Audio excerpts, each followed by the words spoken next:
Bonsoir à toutes et à tous et merci de rester fidèles au programme du soir. C'est nous votre bienvenue dans Regard Croisé, le deuxième numéro de cette semaine. Encore 4 sujets à aborder avec nos invités. Nous parlerons d'abord du Sénégal, bras de fer avec le pétrolier Woodside Energy. Deuxième sujet, nous parlerons de la République démocratique du Congo et plus précisément de la crise. Le Qatar présente une proposition de paix aux parties prenantes. Nous parlerons ensuite, pour troisième sujet, de la CEDEAO et de l'AES. Les deux parties entrent dans une phase d'apaisement, puis nous terminerons bien évidemment par le Togo, quatrième sujet, manifestation. La justice annonce la libération de 56 personnes. Et pour en parler ce soir, deux invités pour le moment sur ce plateau avec moi. Germain Pouli, vous êtes journaliste et directeur de publication du journal Togo Réveil. Bonsoir Germain et bienvenue. Bonsoir docteur, bonsoir à tous les téléspectateurs de Niveau TV. Merci pour l'invitation. Merci beaucoup à vous d'avoir répondu à cette invitation. Avec plaisir. Notre deuxième invité ce soir, Beausoleil Obekou. Vous êtes ancien député, analyste politique et président de l'association Togo pour tous. Bonsoir Beausoleil et bienvenue. Bonsoir docteur, merci et bonsoir à tous les téléspectateurs et à toutes les téléspectatrices de Niveau TV. Merci beaucoup à vous d'avoir répondu à notre invitation. Avec vous, nous abordons notre premier sujet. Nous prenons la direction de Dakar pour parler de ce bras de fer entre le pouvoir et le pétrolier et Woodside Energy, la société australienne qui exploite le gisement de Sangomar au Sénégal. Un bras de fer qui s'est installé depuis un bon moment avec un nouveau rebondissement, celui du recours de Woodside Energy qui saisit donc le Centre international pour le règlement des différends relatifs aux investissements en Sirdi pour le situer par rapport à son malentendu, on va l'appeler pour le moment comme ça, avec le gouvernement du Sénégal qui réclame des impôts, des impayés qui s'élèvent, selon la partie sénégalaise, jusqu'à 41 milliards de francs CFA. Pour Woodside, ils ont respecté le contrat, il n'y a plus rien à payer. Les deux pays, ou bien du moins les deux parties, n'analysent pas la situation de la même manière. On a recours à un arbitrage international pour situer les responsabilités. Germain Pouli. Oui, il s'agit d'une affaire qui remonte à quelque temps déjà, où le fisc sénégalais donc, a interpellé, si je peux le dire, cette grande société d'origine australienne qui exploite de l'énergie donc, au Sénégal pour payer des arriérés qui, selon l'État, s'élèveraient à 41 milliards, ce que la société Woodside Energy refute, estimant qu'elle n'avait plus d'arriérés d'impôts avec l'État sénégalais. Et donc, dans sa tentative donc, de dire qu'elle ne va pas payer parce qu'elle ne doit rien, elle a saisi le tribunal de grande instance de Dakar, qui n'a pas semblé donner une suite favorable. Et l'État sénégalais donc, a mis en œuvre donc, un mécanisme de recouvrement forcé. Donc, il va recourir donc, à la saisie des comptes de cette multinationale, ce qui l'a poussé donc, à saisir la CIRDI, qui intervient pour régler des conflits, des différends liés à l'investissement, et avec l'objectif que le droit soit dit et que véritablement donc Woodside Energy n'a plus grand-chose à payer. Et donc aujourd'hui, ce que les observateurs observent ou font remarquer, c'est que cette affaire-là fait partie d'une nouvelle orientation politique des autorités sénégalaises qui, sous le couvert des impôts, veut faire payer aux entreprises, en tout cas aux multinationales qui sont au Sénégal, payer la juste contribution de ce qu'elles doivent par rapport à leurs activités au Sénégal. Et le nouveau dirigeant de MyFi et Ousmane Sonko estiment que les multinationales qui opèrent au Sénégal ont signé des contrats qui ne vont pas dans l'intérêt du pays avec les anciennes autorités sénégalaises et donc tentent par ces stratégies-là, de remettre en cause ces stratégies et ces contrats, j'allais dire, en espérant avoir des contrats plus justes, des contrats qui bénéficient plus au Sénégal. Donc maintenant, il y a quand même cet accord qui était là. La société, la multinationale estime qu'elle ne doit plus de l'argent au Sénégal, en tout cas par rapport aux impôts. Elle dit qu'elle n'a pas d'arriéré d'impôts. Mais je pense que stratégiquement, cette action du gouvernement sénégalais veut tout simplement remettre en cause ces contrats qui étaient signés et qui aujourd'hui, dans un pays comme le Sénégal, où il y a beaucoup de difficultés, il y a beaucoup de besoins, voudraient remettre en cause ces contrats, les renégocier, si je peux m'exprimer ainsi, dans l'espoir que le Sénégal en sorte beaucoup plus gagnant de ces contrats-là. Merci beaucoup. Germain Pouli Bossola-Yobekou, le Sénégal réclame jusqu'à 41 milliards de francs CFA.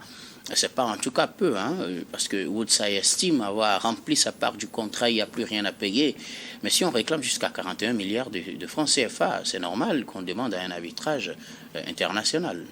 Oui, ça dépend. Lorsque on conteste formellement et de manière ferme aussi c'est un redressement fiscal après tout. Oui. Et un redressement fiscal, c'est pas peut-être que l'administration fiscale estime que dans les informations fournies par la société par rapport à pour sa base d'imposition, que peut-être qu'il y a eu des tricheries entre guillemets et que les informations n'étaient pas correctes. Donc la société Woodside Energy, peut-être que elle paie les impôts et sur la base des informations peut-être erronées. Donc l'État sénégalais qui entre-temps revoit le contrôle, fait un contrôle et découvre qu'il y a des informations qui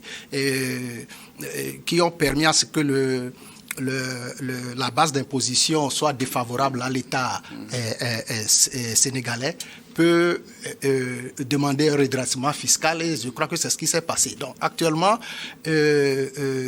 Germain Pouli vient de le dire, et il y a eu déjà une contestation au niveau du tribunal de grande instance de Dakar. Ça n'a pas marché. Et si la société porte ce différend-là au niveau du CIRDI, oui. Et qui est un organe lié à la banque, aux investissements.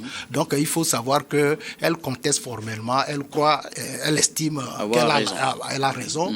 Et des fois, et surtout quand c'est arrivé à ce niveau-là, il y a quand même une crise de confiance. Et si c'est l'État togolais, l'État sénégalais qui n'a pas raison, ou c'est la société qui a tort, et toujours est-il que, selon les observateurs, il y a quand même une crise de confiance. Et d'abord, à ce niveau, si l'affaire arrive à ce niveau, ça ne permet pas une confiance des investisseurs, surtout étrangers. Et aussi, si il arrive que la société a fraudé dans les informations qui ont permis à l'imposer, et que si l'État sénégalais a raison, c'est l'image aussi de la société qui est en jeu. Donc c'est quand même... De toute façon, quelqu'un perdra au moins quelque chose. Bien sûr, quelqu'un perdra quelque chose. Si c'est, comme je viens de l'expliquer, quand c'est un règlement, on dit souvent que une mauvaise entente vaut mieux qu'une bonne justice. Donc toujours il y aura quelqu'un qui va perdre des plumes dans cette affaire-là quand c'est arrivé à ce niveau. Alors est-ce que le Sénégal, les nouvelles autorités sénégalaises en prenant le pouvoir avaient annoncé une certaine rupture, mais une rupture douce ou lente avec les anciennes pratiques? Est-ce que dans ce cas précis, on peut faire le lien? Peut-on dire qu'ils sont en train de réorganiser les choses à leur manière et donc veulent avoir beaucoup plus d'argent, mais à défaut de le dire clairement, ils passent par des voies de redressement fiscal et tout ce comme c'est pour imposer de nouvelles taxes à Woodside, ou plutôt une manière pour l'État de voir clair dans l'assiette, peut-être pour dénoncer cas de fraude, des détournements ou des pots de vin qui se donneraient à l'époque de l'ancien système. Est-ce qu'on peut faire un lien entre la situation actuelle et les promesses faites par les nouvelles autorités sénégalaises quand ils étaient en campagne? Oui, on voit bien que les nouvelles autorités, qui, il faut le rappeler, sont des fiscalistes aussi. C'est tous les deux, le président de la République et son Premier ministre, on travaille aux impôts, donc ce sont pratiquement des inspecteurs des impôts qui sont arrivés au pouvoir. Et en tant que fiscalistes, ils réfléchissent déjà, quand on parle de mobilisation de fonds en interne, c'est sur la base des impôts. Il faut faire payer un impôt plus juste. Il faut élargir l'assiette fiscale pour ceux qui n'avaient pas l'habitude de payer les impôts. Il faut que ceux qui payaient aussi paient un impôt plus juste en fonction de leurs revenus, de leurs activités. Et donc, je pense que c'est dans ce sens que ces deux dirigeants-là, qui ont aussi beaucoup plus tablé sur une mobilisation en interne des ressources, veulent non seulement passer par les redressements fiscaux, mais également remettre en cause des contrats qu'ils estiment ne plus être avantageux ou être assez déséquilibrés au détriment donc du pays. Est-ce que ça ne risque pas de créer une certaine crise de confiance entre oui, ça va créer beaucoup et les de problèmes. investisseurs? Ça va créer beaucoup de problèmes, mais vous savez que c'est des jeunes qu'on décrit un peu comme des panafricanistes. Avant d'arriver au pouvoir, il faut dénoncer comment l'Occident pille l'Afrique, comment tous les contrats sont signés pratiquement au bénéfice donc des parties occidentales et tout cela. Donc dans cette logique-là, on a envie de tout remuer pour espérer récolter quelques fruits, mais comme vous le dites, ça va créer beaucoup de problèmes parce qu'aujourd'hui, il faut une sécurité dans le business. Quand quelqu'un vient investir de l'argent dans un pays, il faut qu'il s'assure qu'il ne vient pas jeter cet argent par la fenêtre. Il faut qu'il s'assure que son investissement est sécurisé et qu'il puisse éventuellement donc faire des bénéfices sur les activités qu'il a installées donc dans ce pays-là. Alors, quand la Cour saisit donc cette institution-là, qui est liée à la Banque mondiale, qui est une institution d'arbitrage en cas de litige, comme c'est le cas sur les investissements, ça va poser problème. Et je crois que le Sénégal, s'il s'avère finalement que cette société australienne, cette multinationale, n'a pas d'arriéré et qu'il faille peut-être revoir le contrat, ça va se faire au détriment de l'État sénégalais. L'État sénégalais serait peut-être amené à être condamné à payer donc des réparations à cette société.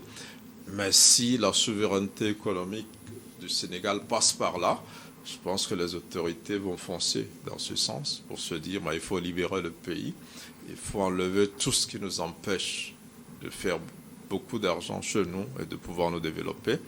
Il faut remettre en cause tous ces contrats-là, quitte à payer parfois des amendes ou des réparations assez lourdes. Donc j'espère que Diomaye Faye, le président de la République et son Premier ministre ont étudié tous les contours de cette affaire-là, parce que visiblement, quand vous voyez la détermination de Woodside Energy, donc à avoir gain de cause, c'est-à-dire que cette multinationale-là pense qu'elle est dans ses droits et les revendique en dehors donc de la justice interne qui n'a pas semblé donc lui prêter une oreille attentive. Donc cela ne tient, c'est que pour tout investisseur qui a investi ou qui veut investir au Sénégal, ça reste quand même un mauvais signal parce que à tout moment, on peut aujourd'hui remettre en cause des contrats qui avaient été signés, mais en même temps, nous sommes en politique et quand des politiques font des promesses de campagne, on assiste un peu à cela aussi aujourd'hui aux États-Unis. Trump a promis beaucoup de choses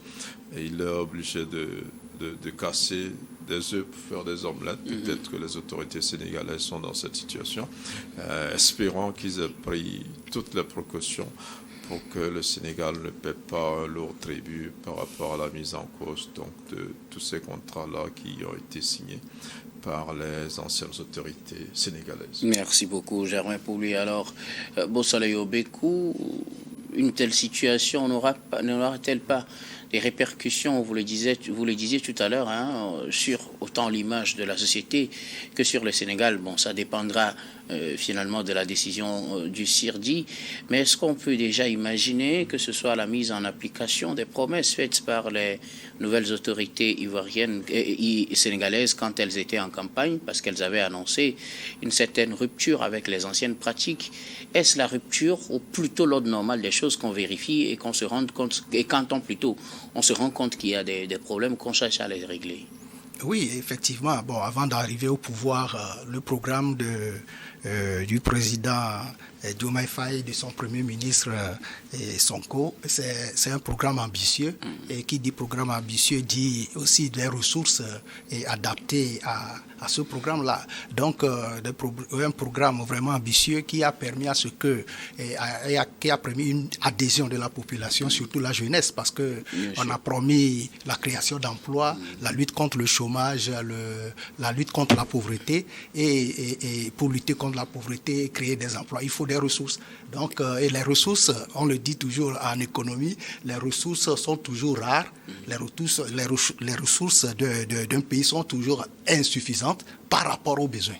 Dans tous les pays au monde, c'est comme ça. Donc, il faut mobiliser ces ressources-là et quand même arriver à pouvoir satisfaire les priorités du pays. Et je crois que l'une des priorités, c'est la lutte contre le chômage et la lutte contre la pauvreté, et arriver à permettre aux Sénégalais d'avoir un niveau de vie et un certain pouvoir d'achat. Donc ça nécessite beaucoup de ressources. Donc je crois que c'est dans cette optique de mobilisation de ressources que l'État sénégalais est obligé, et c'est de bonne guerre, est obligé de voir où se trouvent ces ressources-là, certaines ressources entre guillemets qui sont cachées quelque part. Il faut les rechercher. Mais est-ce pour autant qu'il faut aller peut-être imposer de nouvelles taxes s'il n'y avait pas besoin? Oui, au fait, pour le moment, pour le cas d'espèce, il n'y a pas encore d'imposition de nouvelles taxes. On parle d'abord du passé, que vous nous devez. 2 ans d'arrière. Donc maintenant, on parle de ça. Donc si il faut imposer des nouvelles taxes, comme ils l'ont annoncé aussi, des contrats. Il faut revoir certains contrats qui n'avantagent pas l'État sénégalais. Donc c'est de bonne guerre. Donc pour mobiliser les ressources pour faire face aux besoins du pays, je crois que c'est de bonne guerre qu'on trouve, on recherche où se trouvent ces ressources-là. Encore faut-il qu'il faut vraiment les chercher dans une voie qui ne pénalise pas les sociétés, qui contribuent également au budget et à la mobilisation de ces ressources. Merci beaucoup à vous tous pour vos contributions. Nous allons marquer la première pause, puis on reviendra tout à l'heure pour la suite de cette émission.